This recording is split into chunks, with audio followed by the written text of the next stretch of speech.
Oi, oi. Ele é... E eu me chamo Euriano.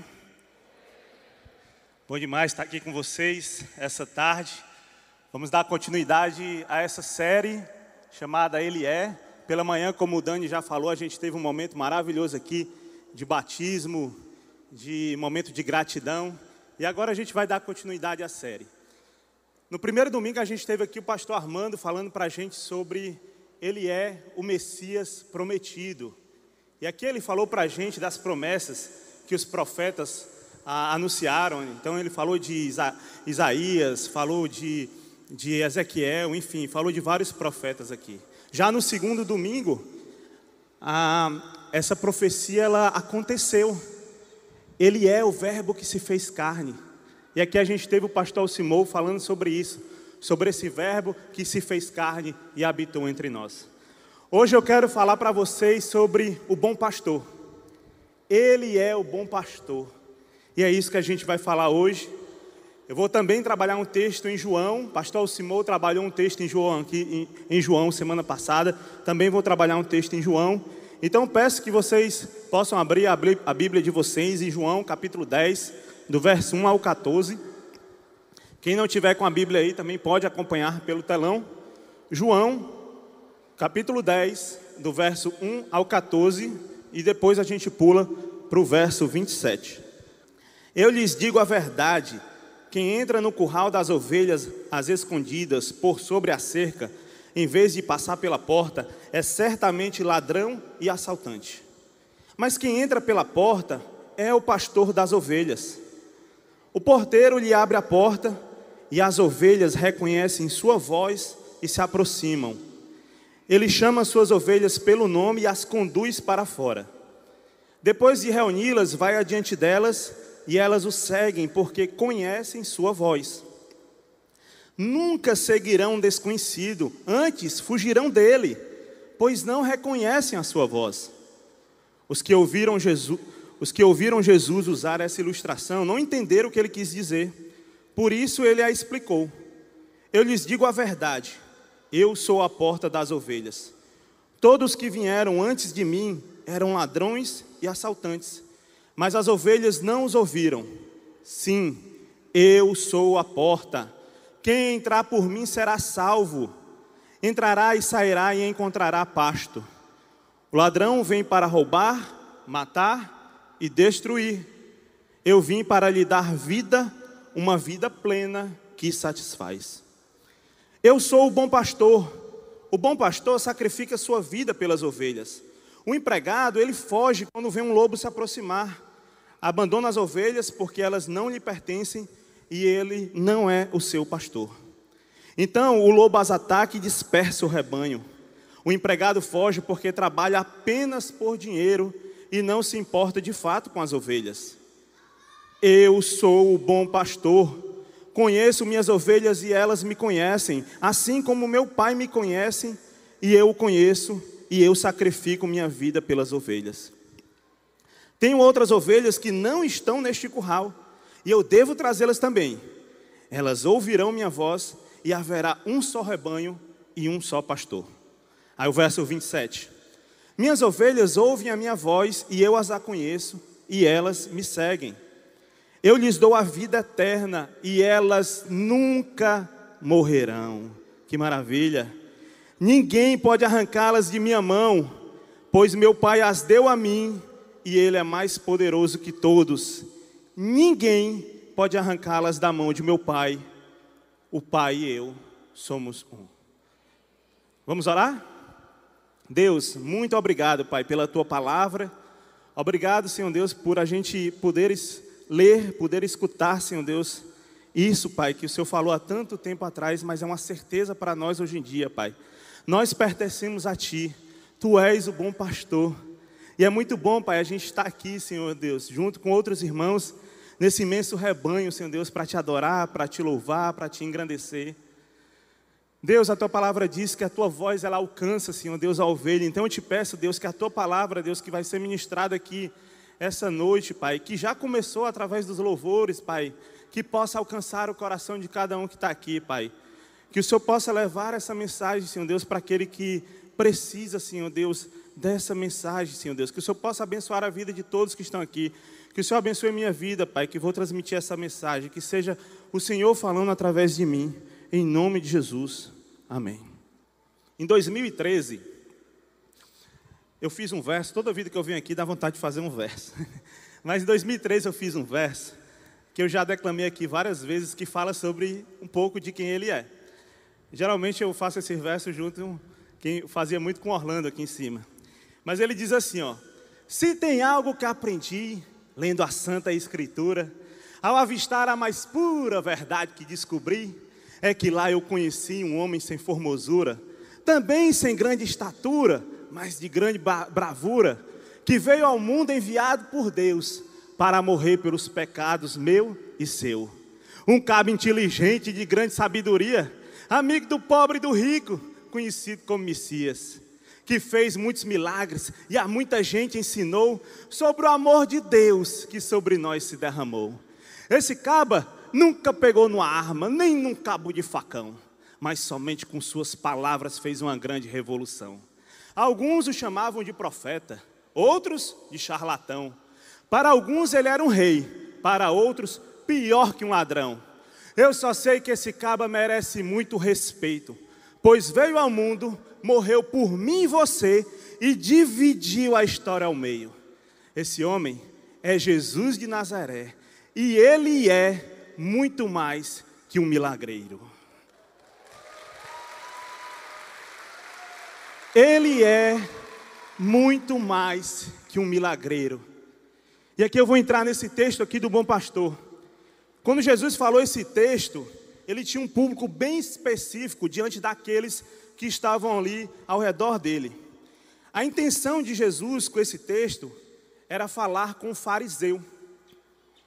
Era falar com aquele religioso, com aqueles que faziam de tudo para aparecer bem na fita, que cumpriam todas as regras para manter aquela aparência, para que os homens pensem, né, que eles eram homens puros e santos. Era isso que eles queriam. Esses homens são os que no verso eu falei, que não reconheciam Jesus como Deus. Para esses homens, Jesus era muito mais um charlatão. Para esses homens, Jesus não era o rei que eles estavam esperando. Para esses homens, Jesus era um impostor. Era assim que eles acreditavam. E eles criam nisso, porque o Messias prometido, aquele que o pastor Armando falou lá no primeiro culto, o Messias prometido, não veio da forma como eles esperavam. Por isso é que eles olhavam para aquele Jesus e disseram assim: esse aí não, esse é um charlatão, esse é um impostor. Havia uma expectativa judaica de que o reino de Deus ele seria implantado com esse Messias que viesse da linhagem de Davi. E que isso não iria tardar, isso iria acontecer ali a qualquer momento. Até porque esses judeus, eles haviam sendo subjugados por outros povos há muito tempo. Desde a época do Império Babilônico, o judeu ele foi subjugado pela Babilônia, o judeu foi subjugado pelo Império Persa, e o judeu agora estava sendo subjugado por Roma. Então eles tinham altas cargas tributárias que tinham que pagar, eles tinham poucos direitos, então eles estavam daquela forma, vivendo daquele jeito. E entre todos os grupos judaizantes que haviam, tinha uma expectativa, uma esperança que esse Messias, ele ia vir como um rei cheio de amor, mas de amor somente pelos judeus. E viria cheio de ira e cheio de ódio para qualquer outro povo que não fosse judeu, para o povo gentil. Era essa a expectativa que se tinha em cima do Messias prometido. Na época existia 4 grupos judaizantes, 4 grandes grupos, que enquanto eles aguardavam o Messias chegar, enquanto eles aguardavam que esse rei viesse, eles agiam de uma forma que eles tinham aversão total a qualquer outro tipo de povos que não fosse o povo judeu. Então nós tínhamos aí 4 grupos. Primeiro, nós tínhamos os zelotes. Esse povo eram os que promoviam a revolução. Esse era o grupo que andava armado até os dentes. Andava com faca aqui em todo canto, que para onde eles chegassem, eles arrumavam uma confusão, porque o reino ia ser implantado à base da violência. Era assim que eles acreditavam. Tinha também os saduceus, que já era um grupo que fazia algumas concessões às autoridades romanas. Esse aí já era um grupo mais político. Eles usavam ali daquela política do toma lá da cá, assim, ó, vamos fazer o seguinte, ó, Roma, me deixa aqui, deixa eu fazer meu trabalho aqui, você faz o seu aí, e assim a gente está tudo certo, beleza? Era assim que funcionava esse grupo. Tinha os essênios, que aí eles já defendiam uma reclusão completa de outros povos. Tanto é que eles foram viver para fora de Jerusalém, para que eles não tivessem contato nenhum com outros povos. E tinham os fariseus, que aí eles ensinavam uma separação cultural e religiosa que fosse radical. Os fariseus, eles eram bem nacionalistas. Então, qualquer coisa que viesse de outra cultura, eles eram contra. Eles eram contrários a qualquer influência estrangeira que houvesse. Eles eram aqueles judeus, bem judeu mesmo, assim. Então, aí está o público de Jesus nesse texto, que são os fariseus. Por ser nacionalistas, eles eram homens separatistas. Então, eles viviam muito só ali com o seu povo. E eles eram aqueles fiéis guardiões das leis judaicas. Eles faziam de tudo para se mostrarem puros. E é por isso que eles davam tanta atenção a algumas leis. As leis alimentares, por exemplo, não podia comer isso, não podia comer aquilo. A questão de lavar as mãos, aquela questão da higiene, a questão da circuncisão. O sábado, que não poderia fazer nada de sábado. As companhias que eles tinham à mesa. Não era com qualquer pessoa que um fariseu sentava para comer. Então, eles eram bem seletos em relação a isso. Quem é que convidava para sentar à mesa com eles? A obsessão pela pureza era tanta que esse ódio e essa separação era bastante alimentado dentro deles. E assim, dessa forma, eles eram capazes de desprezar os mais fracos, desprezar os doentes, desprezar os pobres, desprezar os pecadores, os pagãos, os romanos, os samaritanos, qualquer povo que não fosse judeu. E mesmo que fosse judeu, se tivesse alguma doença, alguma coisa, também já seria colocado de lado, porque era pecador. Quer dizer, havia muita gente, havia muita ovelha, ou possível ovelha, que de forma alguma entraria no curral dos fariseus. Estava fora, não iria passar pela porta. Porque era assim como eles tratavam os outros. Então, quando o Messias prometido veio, foi justamente na contramão do que eles esperavam. E aí eles não quiseram aceitar. Jesus, ele foi na contramão dos 4 grupos. Enquanto um queria uma revolução, andar armado, Jesus não. Jesus pregou amor pelos seus inimigos, inclusive. Enquanto o outro grupo ali estava questão política, Jesus, ele nem se meteu nisso. Jesus, ele ficou de fora dessa história, porque ele não veio como rei político. Enquanto o outro grupo estava nessa questão de separar, ficar, excluir de todo mundo, Jesus, ele se misturou com todos os povos. Enquanto o fariseu, ele era nacionalista, separatista, Jesus veio para morrer por todo mundo. Chegou até nós, inclusive, morreu por nós, cearense, que maravilha. Jesus veio por todo mundo. Então, essas ações aos olhos dos religiosos eram um absurdo. Por isso que de forma alguma ele não seria Deus, não tinha como ele ser Deus. Ele seria justamente mais um charlatão ou um impostor. Ele só não seria o Messias prometido. E João, quando escreveu esse livro, foi em um período em que as pessoas elas estavam muito desacreditadas. Inclusive o pastor Alcimor falou sobre isso na semana passada. Então tinha muitas pessoas que não estavam acreditando que Jesus de fato era Deus. E isso estava acontecendo naquela época da mesma forma como os fariseus e os mestres da lei não acreditavam na divindade de Jesus. Então ele resolve escrever um livro que vai direto ao ponto, deixando de lado genealogias, deixando de lado a questão do nascimento. João nem cita a questão do Natal, por exemplo. E ele já inicia o texto dele falando, no princípio era o verbo estava com Deus e o verbo era Deus, que foi aquilo que o pastor Simão nos falou semana passada. O João resolve escolher apenas 8 milagres de Jesus. A gente tem aí uma soma dos evangelhos, se você for somar a quantidade de milagres relatados, é em torno de 37 milagres. O livro de João relata, inclusive, que ele fez muito mais do que aquilo que está escrito. Mas desses 37, João coloca 8. E João ele foi muito minucioso na escolha desses 8 milagres. Pois esses 8 tinham uma finalidade, que seria revelar a divindade de Jesus para algumas pessoas específicas. Tanto que o primeiro milagre relatado por João, só João relatou ele, que é a transformação da água em vinho. E ali foi a oportunidade que Jesus teve diante dos seus discípulos para mostrar quem ele era. E aí depois foi acontecendo outros milagres públicos. E um desses milagres é o que antecede a fala sobre ele ser o bom pastor. Um desses milagres, na verdade, é o que culmina essa fala. É o que leva Jesus a falar sobre o bom pastor para aquele público dele. Isso está lá em João capítulo 9. É só você voltar aí um capítulo aí na sua Bíblia que a gente encontra esse milagre relatado. Nós vemos Jesus vindo com seus discípulos e ele encontra um homem cego de nascença. Quando chega ali no verso 2, diz assim: seus discípulos perguntaram: Rabi, por que esse homem nasceu cego? Foi por causa de seus próprios pecados ou dos pecados dos seus pais? E aí Jesus respondeu: nenhuma coisa nem outra. Isso aconteceu para que o poder de Deus se manifestasse nele. Naquela época eles criam nisso, né? Que quem tivesse alguma doença era fruto de algum pecado. Se não fosse o seu pecado, era pecado dos seus pais. E Jesus está dizendo justamente, não, isso aqui foi para que a minha glória se manifestasse nele. Isso tem muito a ver com a gente também.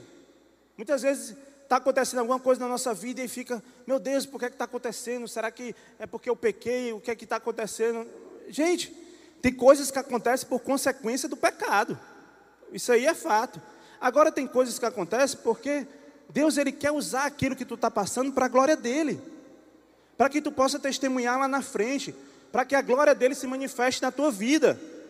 Por isso que Deus permite que aconteça algumas coisas com você. Já imaginou se por conta de pecado a gente fosse morrer já? Ninguém tinha sobrevivido ao Covid até agora.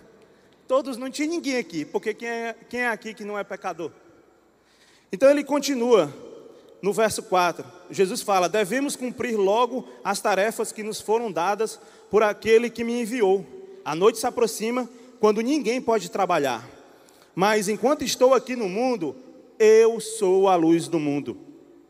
Depois de dizer isso, Jesus cuspiu no chão, misturou a terra com saliva e aplicou nos olhos do cego. Em seguida ele disse: vá lavar-se no tanque de Siloé. O homem foi, lavou-se e voltou enxergando. E até aqui tudo bem, porque esse seria mais um milagre de Jesus. Porém tem algo diferente aqui. Tem 2 fatos aqui que são muito importantes para essa narrativa que a gente está contando. E o primeiro foi o dia em que aconteceu esse milagre. O cego ele foi levado diante dos fariseus para explicar como ele foi curado em um sábado.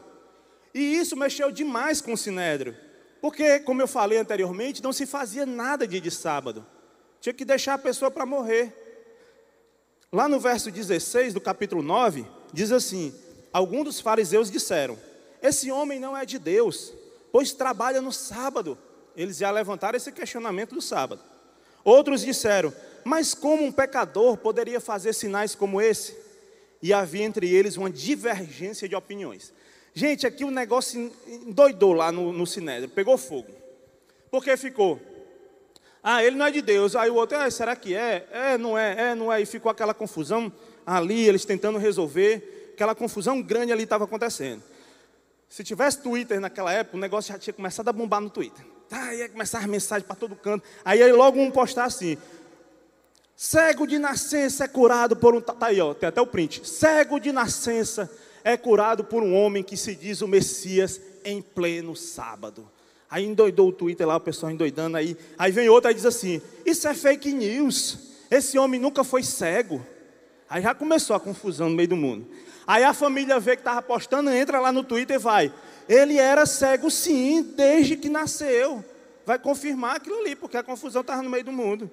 Tivesse um cearense lá, dizia logo assim, né? Fazia logo assim, por causa da confusão. Aí chega outro, só para criar mais confusão ainda: será que de fato ele é o Messias prometido? Para a confusão se alastrar mais ainda, né? Então o negócio pegou fogo naquela época. Aí o que foi que eles fizeram? Chamaram o cego de novo. Aí diz assim, foi falar com ele, né? Para saber quem é que fez isso com ele em pleno sábado. Eles estavam questionando o cego em relação a isso. E aqui vem um segundo ponto importante. Eu disse que era 2. O primeiro foi a questão do sábado. E aqui vem um segundo ponto importante. E essa fala do cego é maravilhosa. Está lá no verso 30 do capítulo 9. Ele diz assim: que coisa mais estranha, respondeu o homem. Ele curou meus olhos e vocês não sabem de onde ele vem? Nós sabemos que Deus não atende pecadores, mas está pronto a ouvir aqueles que o adoram e fazem a sua vontade.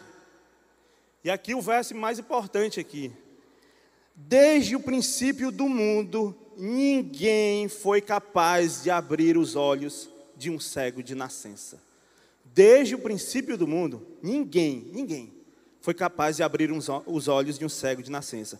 Se esse homem não fosse de Deus, não teria conseguido fazê-lo. Pense numa sinuca de bico que os fariseus entraram agora. Porque eles não tinham o que dizer, o que é que eles iam fazer ali? Eles queriam fazer de tudo para desacreditar aquela cura. Eles queriam fazer de tudo para dizer que esse homem não era Deus. Mas nunca houve na história alguém que tivesse o poder para curar um cego de nascença. E ali estava um homem que curou um cego de nascença. E agora vai dizer o quê? Contra fatos, não há argumentos. Mas como eles não iam dar o braço a torcer, aí o que foi que eles resolveram fazer? Chamou o cego e disse assim: olha, é o seguinte, você é pecador e saia daqui, se retire da sinagoga que você não pisa. Pronto. Encerrou ali, quis botar uma pedra em cima do assunto e por aí ficou. Era a única coisa que eles tinham naquela hora, eles não tinham como refutar mais do que isso. E foi justamente essa atitude de chamar o cego de pecador e retirá-lo da sinagoga, foi exatamente isso que mexeu com Jesus. Porque, como eu falei no verso que eu declamei aqui no começo, Jesus ele não é um simples milagreiro. Ele é muito mais que um milagreiro. Ele é muito mais. Quando ele toca naquele cego, quando Jesus ele toca no paralítico, quando Jesus ele toca no endemoniado, não era simplesmente para trazer cura ou para expulsar demônios, mas é para trazer dignidade. Acima de tudo, trazer dignidade. É para reinseri-lo na comunidade como alguém que não deve sofrer mais preconceitos, como alguém que deve ser respeitado, que deve ter o seu lugar, deve ter a sua posição ali dentro daquela comunidade. É isso que Jesus fez, e é isso que Jesus faz quando Ele nos alcançou. É isso que Jesus faz quando Ele me tocou, quando Ele te tocou. Ele não te tocou, Ele não te alcançou simplesmente para te dar uma vida melhor, simplesmente para te livrar da doença, para te livrar do vício, para te dar bens, propriedade. Não foi simplesmente para isso. Jesus ele te tocou para que você possa viver o reino dele a partir de agora, para que você possa viver o reino dele de forma antecipada. Aquilo que tem preparado para nós ali no futuro, a gente já pode viver desde já. Foi para isso que Jesus te tocou. Todos os feitos de Jesus foram para nos dar uma prova nesse mundo pecaminoso, que já é do maligno, quando a Bíblia fala que é possível viver o reino a partir de agora, amém? É possível viver o reino a partir de agora. Quando ele realiza uma cura, não é porque Jesus é curandeiro, mas é para mostrar que no reino dele não haverá enfermidade e dor. Quando Jesus alimenta um faminto, quando Jesus multiplica pães e peixes, não é para mostrar que ele é um líder populista, que ele é um governador populista, mas é para mostrar que no reino dele não haverá fome e não haverá desigualdade. Quando Jesus ressuscita Lázaro e a filha de Jairo, não é para mostrar que ele é um mágico, mas é para mostrar que no reino dele não haverá mortes, porque ele venceu a morte. É assim que funciona, é assim que ele faz. Jesus ele faz essas coisas para mostrar que as ovelhas dele estão sem um pastor para cuidar, sem um pastor que cuide na hora da enfermidade, sem um pastor que leve alimento, sem um pastor que possa resgatá-la ali do precipício, porque somente ele é o bom pastor. Só Jesus é o bom pastor, somente Ele. Essa linguagem pecuarista, assim como também a linguagem agrícola, essa era a melhor forma de transmitir uma mensagem para qualquer pessoa naquela época. Qualquer uma seria capaz de entender esse tipo de linguagem, porque era naquilo que eles trabalhavam. Então Jesus ele foi muito didático quando ele apresentou, quando ele falou das suas parábolas, quando ele apresentou os seus textos. Nós que somos cidadãos do mundo moderno, a gente não vai entender tão bem quanto o público daquela época. Afinal, a gente compra tudo já no supermercado, né? Então a gente não precisa ir lá matar um boi, porque a gente chega no supermercado, pede só para cortar lá no frigorífico e já está tudo certo. Então talvez a gente não entende e não vai entender muito bem. Mas deixa eu tentar explicar um pouco aqui. A Judéia era um lugar de montanhas e vales, então havia poucos lugares seguros onde pudesse, de pasto assim, onde as ovelhas elas pudessem ficar bem, onde tivesse uma área plana, por conta da quantidade de montanhas e vales que havia ali. Então esses pastores eles saíam com seus rebanhos, mas à noite precisava colocar elas em um lugar seguro, que chama de aprisco. Era necessário colocar naquele local ali, para que elas não viessem cair numa ribanceira e também para proteger elas de outros animais que viessem atacar. Então à noite ela ficava ali reservada dentro daquele aprisco. No verão, esse aprisco ele era feito de pedras. Tem uma imagem aí. Ele tem um muro baixo e não havia porta nele. E o pastor, olha a função que o pastor está fazendo aqui. Ele faz a função da porta. É Ele que está ali. Por isso que Jesus disse que Ele é a porta. Ele está justamente ali, está protegendo as suas ovelhas. Qualquer ovelha para entrar nesse aprisco tem que passar pelo pastor. Não tem como. E cada ovelha que passa, Ele conhece cada ovelha que passa. Ele vai dizendo, ali vai a Ana, ali vai o Ricardo, ali vai o João, ali vai o José. Ele conhece cada ovelha que passa por essa porta. Já no inverno, aí já tinha uma porta de verdade, era um local mais alto, porque tinha que proteger do inverno, do frio. Então Jesus ele começa esse texto dizendo que Ele é a porta da salvação. Ele é a porta da salvação, é o primeiro ponto. Jesus ele está dizendo que ninguém pode entrar no aprisco de Deus se não for por meio dele, se não passar por Ele que é a porta. Ele é a porta da salvação, gente. Não tem como, não tem outro meio, não tem outro caminho, tem que passar por Jesus. Ele é o único caminho que leva ao Pai. Ele é o caminho, a verdade e a vida. Ninguém chega ao Pai se não for por Ele, porque Ele é a porta. Ele diz isso lá no verso 9 para a gente. Ele diz, eu lhes digo a verdade, eu sou a porta das ovelhas. Todos os que vieram antes de mim eram ladrões e assaltantes, mas as ovelhas não os ouviram. Sim, eu sou a porta, quem entrar por mim será salvo. Jesus ele está dizendo que todo falso Messias que se levantou antes dele eram ladrões e assaltantes. Que muitos líderes judeus que estavam ali eram ladrões e assaltantes. Jesus ele está dizendo que qualquer homem que se levantar para lhe mostrar qualquer outro caminho que não seja ele, é um ladrão e é um assaltante. Porque não existe cambista nenhum que possa te vender o ingresso para te levar para o céu. Não existe. A salvação ela não se paga, a salvação ela não se conquista. A salvação é graça de Deus para todos nós, amém?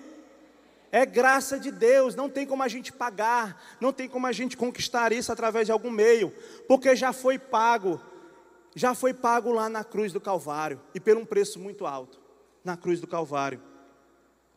Quando se levantou falsos pastores na época da igreja romana, pregando ali as indulgências que você tinha que pagar para poder ter um terreno ali no céu, Deus fez com que eles caíssem. E aí Deus levantou homens como Lutero, por exemplo. Deus fez com que acontecesse a reforma protestante, para que continuasse sendo pregada a verdade, para que o evangelho continuasse sendo pregado, de que a salvação é graça de Deus, é através da fé, não tem como pagar por ela, não tem como conquistar ela através dos nossos meios. Eu não sei de onde você vem, eu não sei o que é que você pensa em relação a isso, mas o primeiro ponto dessa fala de Jesus é isso, que para entrar no aprisco de Deus, para fazer parte desse rebanho, precisa passar por essa porta, e essa porta é Jesus. Ele é a porta.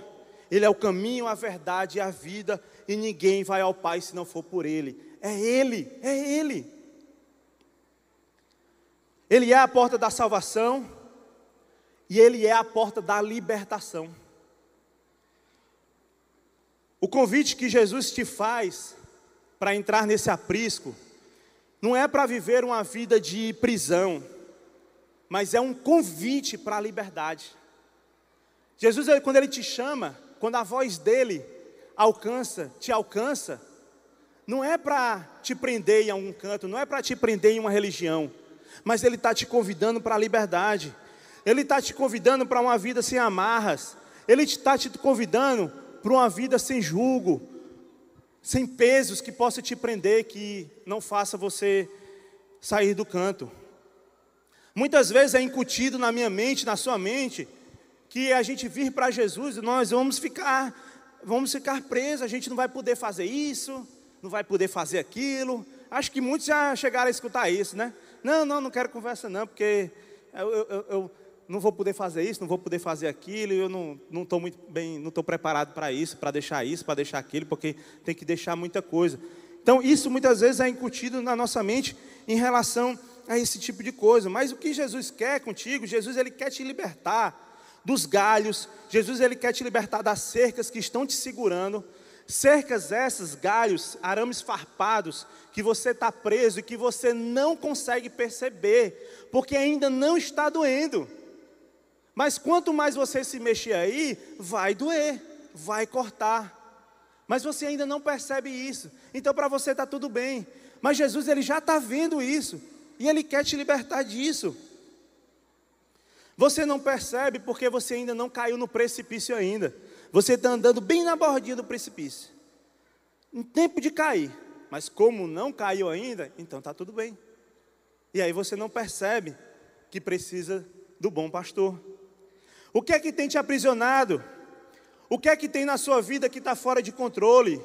O que é que você finge que está tudo bem, mas que no fundo você não consegue se libertar? O que é? É o abuso do álcool? É as drogas? Pornografia? Masturbação? Mentira? Traição? O que é que tem te aprisionado? O que é que te aprisiona? Que você está preso nessas cercas, que você está preso nesses arames e você não consegue enxergar, você não consegue ver o caminho ao qual você está andando. O sábio diz lá em Provérbios 14, 12, ele diz: há caminho que ao homem parece direito. Algumas versões dizem: há caminho que ao homem parecem bons, mas o fim dele são os caminhos da morte. Então tem caminho que você pega que aparentemente está lindo, está maravilha, está dando tudo certo. E você vai por esse caminho, mas você não consegue enxergar onde você está pisando. Você acha que tem um controle, você acha que sabe onde você está pisando. Mas a verdade é que nós não sabemos o caminho. E nós achamos que não precisamos de ajuda. Nós achamos que não precisamos entregar o volante da nossa vida a um poder superior, que tem a total condição de assumir o controle, que tem total condição de assumir esse volante, de uma vida que está ingovernável, mas você acredita que está no caminho que parece que é certo. E aqui tem uma curiosidade sobre a ovelha. Há uma diferença da visão da ovelha para a do ser humano, porque os olhos da ovelha, tem uma imagem aí que mostra um pouquinho, pronto. Você vai ver aí que os olhos da ovelha é aqui na lateral, peguei aqui um pouco da lateral. Certo? Então tem uma diferença aí, porque elas conseguem com isso ter uma angulação maior. Elas conseguem ter uma visão mais periférica. Porém, dessa forma, elas não têm muita profundidade. Eu não sei quantos aqui é da área de fotografia, da área de vídeo. Eu sou dessa área, então dá para poder utilizar isso como exemplo. Já que quando o pastor sobe aqui, ele fala de carro, né, que ele gosta muito, então eu vou falar de fotografia. Quem mexe com fotografia tem a questão das lentes. Lente grande angular, que chama lente olho de peixe. É uma lente que ela é muito aberta, você consegue, por exemplo, numa lente grande angular aqui, você consegue pegar boa parte da igreja aqui numa fotografia, certo? Às vezes você está no aniversário, no casamento, aí enche de gente aqui para bater foto, aí o fotógrafo está ali, aí você fica. Rapaz, não vai pegar todo mundo não. E vai pegar todo mundo não vai não. Só que o fotógrafo sabe porque ele está com a lente certa, tá? E aí você fica, não vai pegar não, aperta, aperta, aperta. Não é nem o fotógrafo que está pedindo para apertar, e a gente fica pedindo para o povo apertar. Então ele está com a lente aberta, que consegue pegar todo mundo. Só que aquela lente dele não tem muita profundidade. Se ele quiser uma lente que tenha profundidade, ele tem que usar uma lente objetiva, ou teleobjetiva. Essas lentes são aquelas que tem em jogo de futebol, ou então em Fórmula 1, aquelas lentes grandes assim, que tem um cano bem grande. Aquela lente ela consegue alcançar bem longe. Então ela consegue ver aquilo que está lá na frente que ninguém consegue ver. Então essa visão da ovelha é um pouco dessa lente grande angular. É uma lente que ela consegue até enxergar bem aquilo que está perto. Por isso que a ovelha é um animal que toda hora está comendo. Quem olhar para uma ovelha, a ovelha toda hora está querendo mastigar uma coisa. Porque toda hora ela consegue encontrar alimento ali para poder comer. Então aquilo ali é muito bom para ela se alimentar. Só que ela não enxerga com a profundidade, ela não vai enxergar tão longe. Por isso que ela precisa de um pastor. Ela precisa de um pastor que consegue enxergar além dela e consegue guiá-la para dizer para onde ela vai, para que ela não venha cair. O que Jesus está dizendo é que você pode estar acreditando que na sua vida está tudo bem, que você tem um controle da situação, que você está conseguindo enxergar onde pisa, mas o bom pastor, ele tem uma visão muito melhor do que a sua. O bom pastor, ele tem uma lente objetiva, ele consegue enxergar onde você não enxerga. E é ali onde ele está enxergando, que ele olha para você e ele diz assim: ei ovelha, ouve a minha voz. Tu está andando pelo vale da sombra da morte, mas deixa eu te tirar daí, antes que tu caia e que tu se arrebente. Porque, sabe o que eu tenho para ti, que tu não consegue enxergar? Eu tenho pastos verdejantes, para que você possa caminhar. É isso que ele está dizendo para ti, é isso que ele disse para mim. O bom pastor é aquele que vai sair contigo pela manhã, pelo pasto, mas é aquele que vai te guardar lá no aprisco durante a noite. O bom pastor, ele vai na tua frente. Ele vai na tua frente porque, diferente do vaqueiro, acho que é mais comum a gente aqui ver aqui um vaqueiro tangendo ali a boiada, né? Eu que moro aqui na Itaitinga, de vez em quando eu vejo, tem que parar o carro para o vaqueiro passar. Mas o que é que passa na frente? O boi. Quem passa naquela rama de boi aqui na frente, aí ele vai atrás, quem está tangendo. Com a ovelha é diferente, o pastor vai na frente, e a ovelha vai sendo guiada pela voz desse pastor. Jesus é esse bom pastor, é Ele que vai na nossa frente. Jesus, Ele já enxerga quais são os perigos que a gente tem para enfrentar. Jesus sabe para onde é que a gente está pisando. Ele sabe o que é que tem de melhor para mim e para você, porque Ele está à nossa frente. Ele está enxergando e nós não. E Ele está falando, só que nós muitas vezes não queremos ouvir. Ele é a porta da salvação. Ele é a porta da libertação. Ele é a porta da provisão e da vida abundante. Verso 9 diz: sim, eu sou a porta. Quem entrar por mim será salvo. Entrará e sairá e encontrará pasto. O ladrão vem para roubar, matar e destruir. E eu vim para lhe dar vida, uma vida plena que satisfaz. Sabe aquela ânsia dentro de você que você não consegue preencher de forma alguma? Você tenta preencher com comida, você tenta preencher com bebida, você tenta preencher com roupa, com festa, sabe?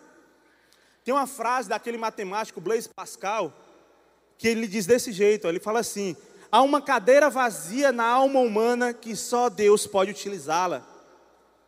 Tem uma cadeira vazia dentro de você que ela não te pertence, então sai daí. Você que está querendo assumir o controle da tua vida, que está querendo sentar nessa cadeira, essa cadeira ela não te pertence. Você não consegue governar a sua vida, porque essa cadeira pertence a Jesus Cristo. É Ele que deve sentar nessa cadeira e assumir o controle da tua vida. Você vai tentar preencher com comida, mas você não vai conseguir, porque Ele é o pão da vida. Você vai tentar preencher com bebida, mas você não vai conseguir, porque Ele é a água viva.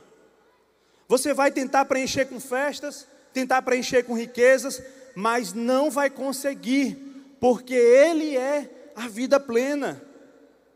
Somente Ele consegue ser isso, você não vai conseguir. Somente Ele. É por isso que Ele usa o termo eu sou. Eu sou a luz do mundo, como a gente já leu aqui. Eu sou a porta, eu sou o bom pastor. Ele usa esse termo eu sou. que é um termo muito bem conhecido dos fariseus. Porque foi o nome que Deus disse a Moisés, quando Moisés estava de frente ali à sarça ardente, com medo de ir até Faraó, e Moisés perguntando, como é que eu vou fazer, Deus, para poder chegar lá? Ele não vai acreditar em mim. E aí, Deus fala para Moisés, diga que o Eu Sou te enviou. O Eu Sou, esse é o nome. Estudiosos dizem que Eu Sou no hebraico é o mesmo que Yahvé. Eu Sou é o nome de Deus. Mas é uma palavra que não tem um tempo definido. Então, Deus está dizendo que eu era, eu sou e eu serei. Porque não tem tempo definido. Quando Jesus diz para mim e para você, eu sou o bom pastor, Ele está dizendo para mim e para você, que antes da gente nascer, Ele já era o nosso bom pastor. Jesus está dizendo para você que está aqui nessa tenda sentado hoje, que Ele é o teu bom pastor. E Jesus está dizendo que amanhã, seja lá onde você estiver, mesmo preso numa cerca de arame farpado, Ele continuará sendo o teu bom pastor. É o que Hebreus diz, é o mesmo de ontem, hoje e será eternamente. É isso. No verso 14 de João, capítulo 10, ele diz, eu sou o bom pastor, eu conheço minhas ovelhas e elas me conhecem. E aqui Jesus ele usa um pronome pessoal, ele diz minhas, eu conheço minhas ovelhas. Uma vez que você aceita Jesus como seu Salvador, você pertence a Ele, você faz parte do rebanho dEle.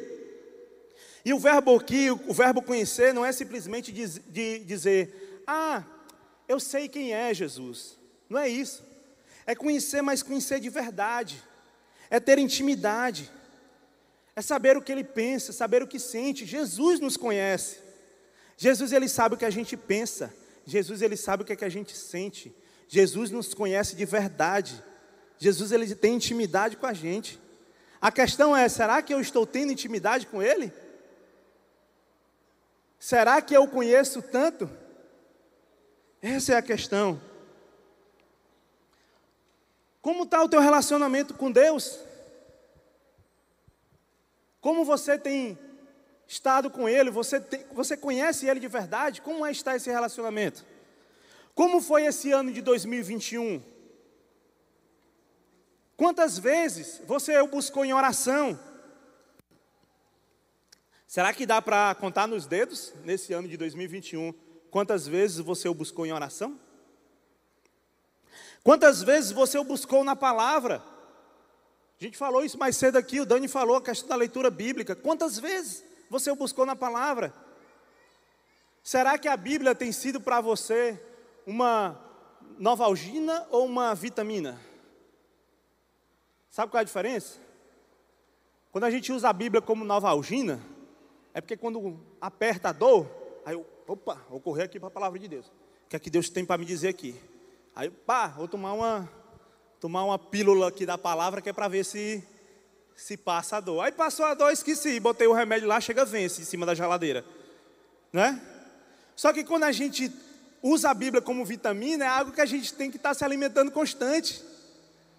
E aí a gente está sendo suprido pela palavra de Deus constantemente, sendo fortificado pela palavra de Deus. Que tal você fazer diferente em 2022?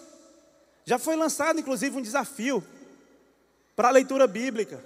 Mas deixa eu te dizer, não precisa esperar 1º de janeiro de 2022 para você ter relacionamento com Deus. Isso começa hoje. Começa quando você chegar em casa. Quando você tiver só você e Deus.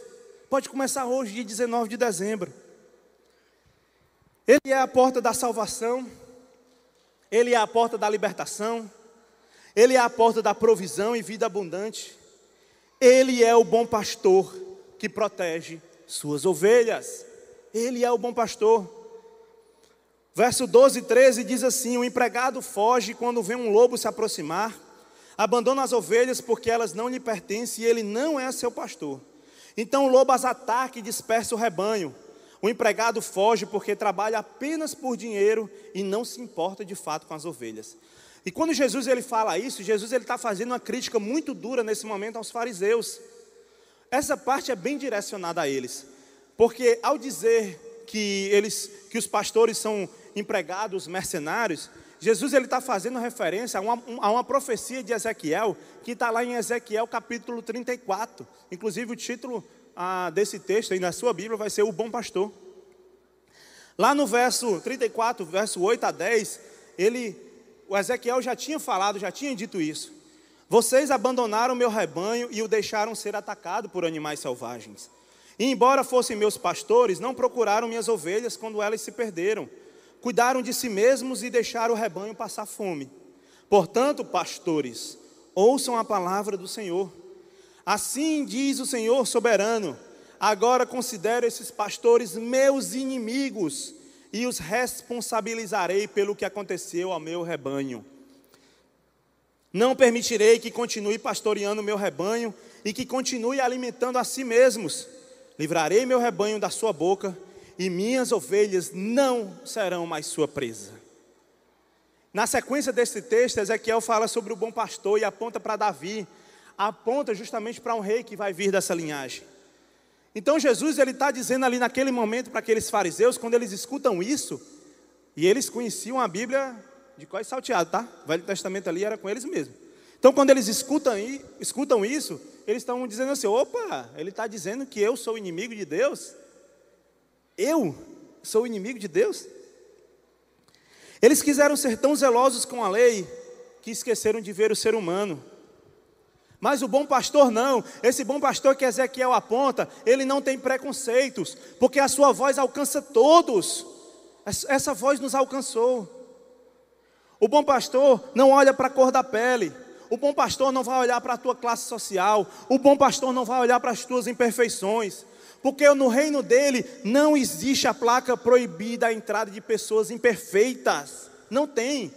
Quem coloca essa placa são os fariseus. Quem coloca essa placa são os homens. Quem coloca essa placa são os religiosos. No reino dele não existe isso.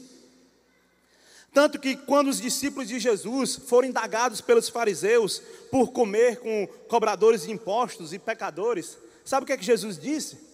Está lá em Mateus 9:12. Ele disse assim: as pessoas saudáveis não precisam de médico, mas sim os doentes. Ele veio para aqueles, ele veio pelo pecador, ele veio por mim, ele veio por você, veio por aqueles que estão doentes. Agora isso não quer dizer que você vai passar pela porta e vai ficar como está. Não, não é assim que funciona. Porque o bom pastor, ele está ali na porta, e ele está vendo a ovelha passar. E quando ele olhar aquela ovelha ferida, aquela ovelha ali machucada, ele vai cuidar, ele vai jogar remédio na sua ferida. Ele vai podar o teu pelo, ele vai tirar aquilo que está te prendendo ainda no mundo, ele vai tirar, ele vai podar o teu pelo, ele vai cuidar de você, pode até doer, mas ele está fazendo isso para o teu bem, é para o teu bem. Por isso não tem como você passar pela porta e ficar como está, porque ele é o bom pastor. Se ele fosse o pastor falado por Ezequiel, se ele fosse um mercenário, tudo bem. Aí você entrava e ficava do jeito que está, não precisa mudar nada. Mas o bom pastor não, ele vai mudar a tua vida, ele vai transformar a tua vida. E uma vez que você ouve a voz dele e entra nesse aprisco, aí tem uma notícia maravilhosa aqui: ele nunca mais vai abrir mão de ti. Porque um dia, se você se perder, se um dia você se enganchar nas cercas de arame farpado da vida, sabe o que é que vai acontecer contigo? Se você estiver lá preso nessas cercas, vai acontecer o que eu vi nesse vídeo, eu vi algumas semanas atrás, lá no Instagram, eu peguei e trouxe aqui esse vídeo, dá uma olhadinha só.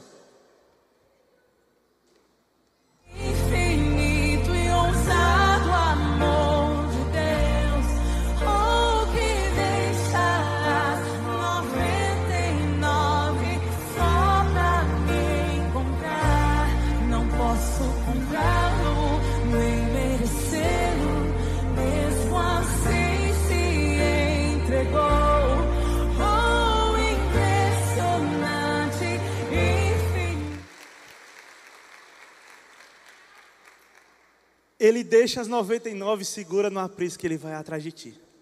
Aonde quer que tu esteja. Ele vai atrás de ti, ele vai cuidar de ti. E Ele irá fazer isso por ti, porque somente Ele é o bom pastor. Ele é o único capaz de entregar a vida por mim, entregar a vida por você. E ninguém, gente, ninguém pode nos arrancar da mão dele. Ninguém. Verso 11, ele diz assim: eu sou o bom pastor. O bom pastor sacrifica sua vida pelas ovelhas. Eu lhes dou a vida eterna e elas nunca morrerão. Sabe o que é isso? Nós somos eternos, sabia? A partir do momento que a gente aceitou Jesus, nós somos eternos. Quem é que é eterno aqui? Glória a Deus, aleluia. Somos eternos. É isso que acontece, nós não morreremos. Ele diz: ninguém pode arrancá-las de minha mão, pois meu Pai as deu a mim, e Ele é mais poderoso que todos. Ninguém pode arrancá-las da mão do meu Pai, pois eu e o Pai somos um. Ninguém. Joelson chegou a falar sobre isso na série sobre teologia, quando estava falando sobre soteriologia, sobre a doutrina da salvação. Gente, nós somos salvos por Cristo, não é por qualquer um, é por Ele. O preço que Ele pagou na cruz do Calvário foi um preço muito alto.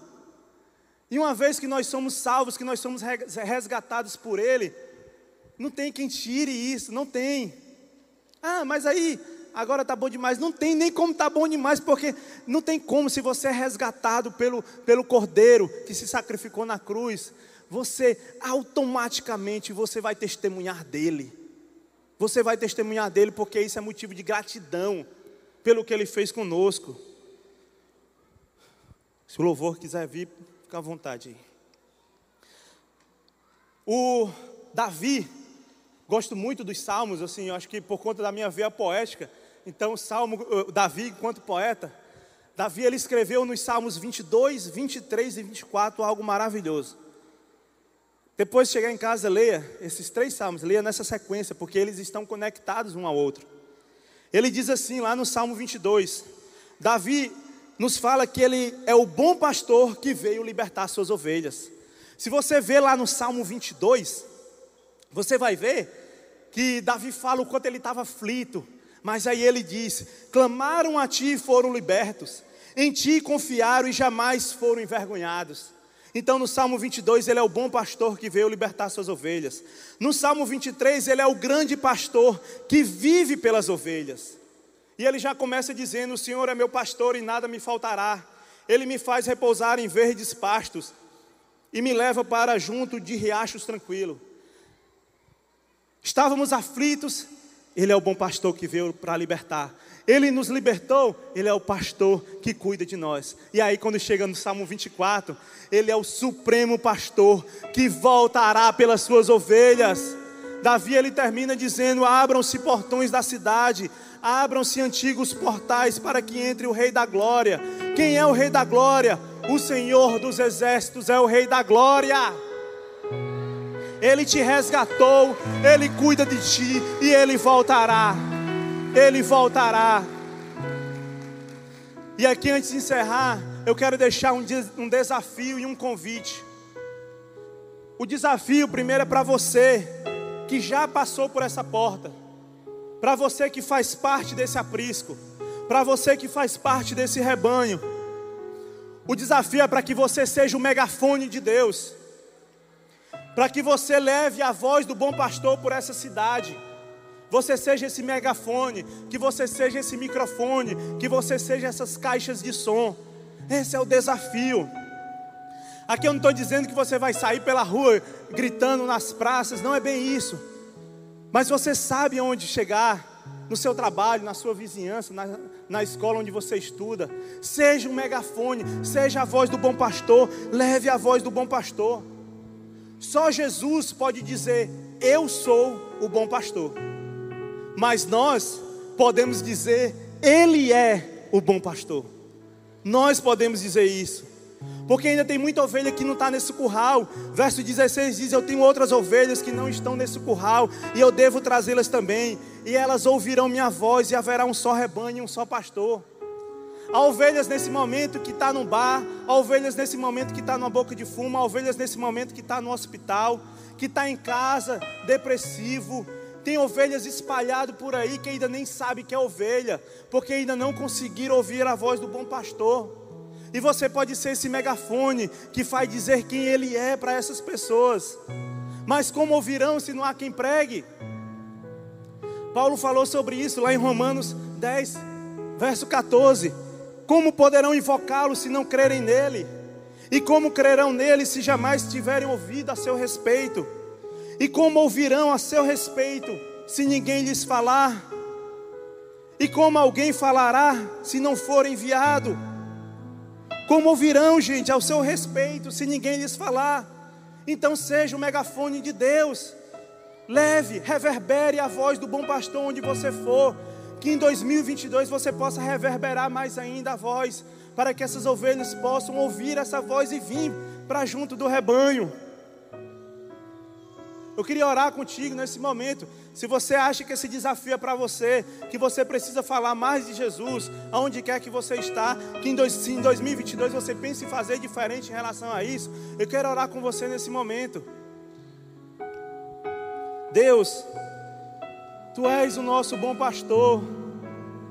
Ó Pai, Tu se entregou naquela cruz do Calvário por mim, por cada um que está aqui. Deus, o mínimo que eu posso fazer é falar de Ti, Pai. É falar das Tuas maravilhas. É dizer quem Tu és, Pai. Tu és a porta. Tu és a única porta da salvação. Tu és o bom pastor. Tu és a luz do mundo, Pai. Senhor, me enche de coragem, Pai, para poder falar mais de Ti, Pai. Me enche de ousadia, Senhor Deus, para que eu possa falar mais de Ti. Me enche, Senhor Deus, de estratégias, ó Pai, para que eu possa falar mais de Ti, Senhor Deus. Destrava a minha língua, destrava a minha voz, ó Pai. Tira a vergonha, Senhor. Que eu consiga me alimentar mais de Ti, Senhor Deus, para que a Tua palavra, Pai, ela venha no coração, ela vá para a mente, ela saia pela minha boca, Pai. Que eu consiga, Senhor Deus, falar de Ti através da minha vida, através daquilo que Tu fez por mim, Pai. Que eu consiga estender, Pai, a Tua voz. Que eu consiga fazer com que a Tua voz seja reverberada, Senhor Deus, por essa cidade. Seja reverberada, Senhor Deus, no bairro onde eu moro, onde eu trabalho, Senhor Deus, onde eu estudo, Pai. Que eu possa falar do bom pastor. Que eu possa fazer isso, Deus, através das minhas redes sociais. Em qualquer oportunidade que o Senhor me der, Pai, eu possa ser esse megafone que vai reverberar a Tua voz. Porque Tu és o bom pastor, amém? Aleluia!